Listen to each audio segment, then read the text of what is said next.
अहो ऐकलं का, झाली तयारी माझी, चला निघूयात. भाजी येणार जायचा ना, जा घरातून पिशवी घेऊन ये. कशाला पिशवी, काही नको. तो भाजीवाला प्रत्येक भाजीला वेगळी कॅरी बॅग देतो. माझा घरी आल्यावर भाज्या वेगळ्या करायचा वेळ वाचतो. तुम्ही कुणी मदत करत नाही. माझी सोय होते त्या कॅरी बॅगनी, आणि त्यानंतर कचरा पण फेकता येतो. अगं पण काय, मी कॅरी बॅग मध्येच भाजी घेणार. चला लवकर, ती आपल्या नेहमीची भाजीवाली चांगल्या कॅरी बॅग देते, तिच्याकडेच जाऊया.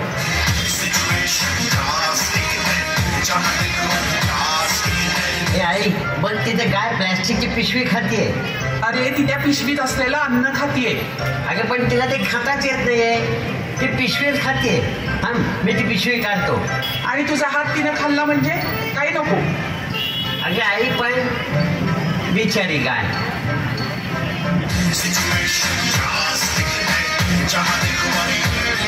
अरे अरे तिथे गटारात कशाला फेकतोयस प्लास्टिक? डबे हॉटेलमधून पॅकिंग करून आणलेले.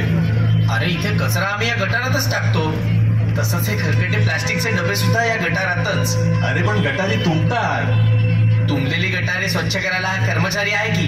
हे बघ, आलाच तो कचरा काढायला. अरे तो त्याचं काम करेलच, पण आपण पण त्याच्या जीवाचा विचार नको का करायला? किती घाण उपसणार तो.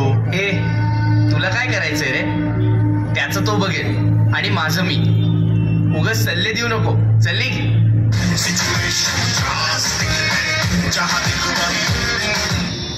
अरे काय मस्त वाटतंय नाही या जंगलात.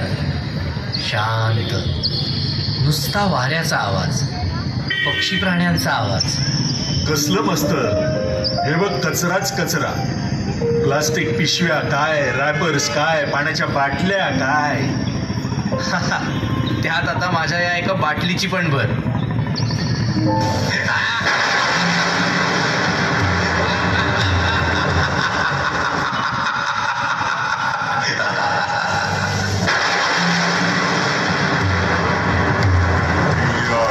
प्लॅस्टिकचा भस्मासूर मला तुम्हीच निर्माण केलंय. तुमच्याच विनाशासाठी.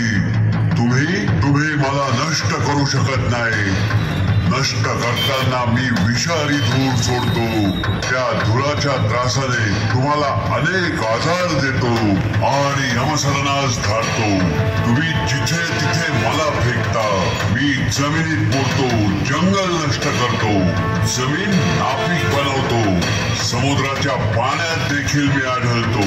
दूषित करतो ते पाणी. रस्त्यावरील गाई, म्हशी, गाय, मी तर माशांच्या शरीरात पण प्रवेश करतो.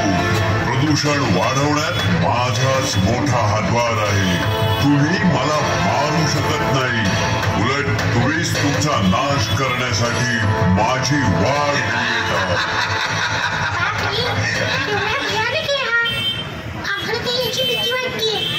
आमचं भविष्य या प्लॅस्टिकच्या भस्मासुरामुळे नष्ट होण्याच्या मार्गावर आहे. आमचं भविष्य सुकर कसं होईल? कोण मला वाचवेल?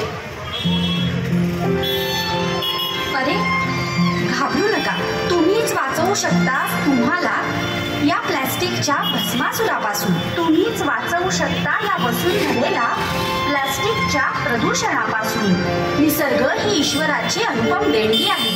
या उक्तीप्रमाणे जगणे हे समाजाचं कर्तव्य आहे. हे प्लॅस्टिकचं प्रदूषण रोखण्यासाठी जनतेनंच पुढे यायला हवं. प्रत्येकाने आपापल्या पातळीवर याला सामोरं जायला हवं.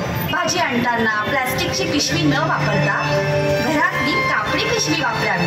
तुम्ही जर कापडी पिशवी घेऊन गेला तर भाजीवाला प्लॅस्टिकच्या पिशव्या ठेवणं बंद करेल. घरात प्लॅस्टिकची पिशवी न आल्यानं ती कचऱ्यात जाणार नाही. ती कचऱ्यात गेली नाही तर ती प्राण्यांच्या तोंडी लागणार नाही आणि प्राण्यांचाही जीव धोक्यात येणार नाही. आजूबाजूच्या लोकांनाही तुम्ही कापडी पिशवीचा आग्रह धरा.